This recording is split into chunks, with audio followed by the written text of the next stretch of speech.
Hello there, welcome to this edition of Focus On. I'm Eugene Anangwe. Energy finance remains a crucial component in the quest by governments in the developing countries to spur investment in clean energy access, efficiency and transition.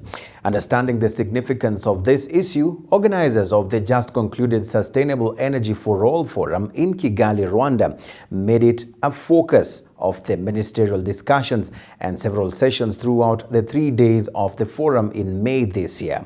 The forum offered a platform for new financial commitments to be announced.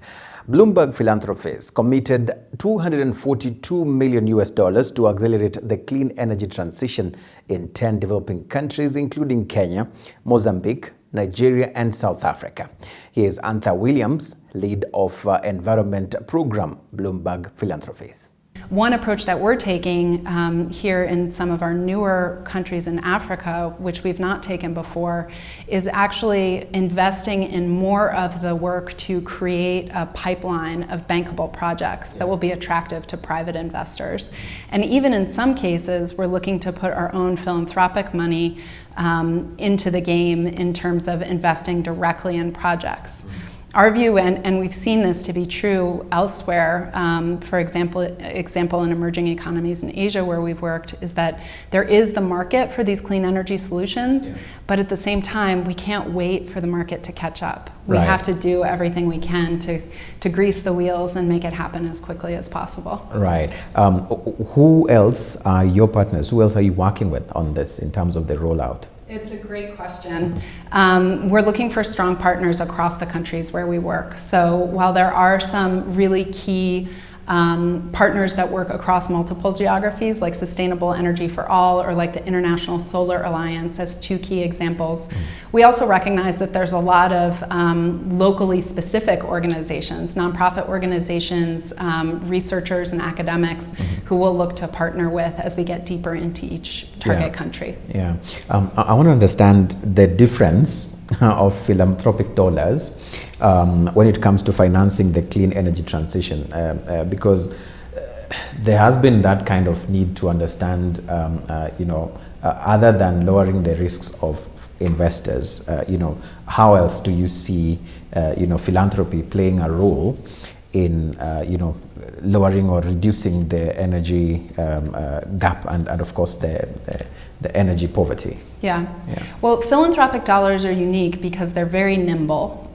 They don't expect, by definition, a rate of return on the investment. Correct. And so what philanthropy is quite good at is making grants to partners that can implement work, whether that's data and research work or policy design or outreach to key stakeholders, as just a few examples of the kind of activities that philanthropy can support. Right. Bloomberg Philanthropies is a large global funder. On average, we grant about $2 billion a year. However, that amount of money is dwarfed by the clean energy need around the world. So we don't pretend to be the single answer. Our idea is that philanthropy can be very important to pilot innovative approaches, to take risks that leaders might not be able to do with public finance for which they're accountable, but to show what's possible and pave the way, and then bring in the kind of government and private sector money that's going to be needed to scale these kind of solutions over the long term. Right. Finally, closing the gaps and of course achieving SDG 7 will not be achieved if other people do not come into this particular ring in terms of taking the risks, like some of those in the philanthropy area like you are doing. What sort of message would you be having for them?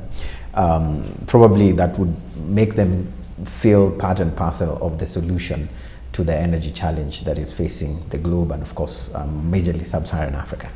Well, we don't have a moment to lose. The 800 million people that lack access to electricity are in critical need of that power to be able to fuel a growing economy. At the same time, the climate crisis is not some far off distant threat. It's here and now.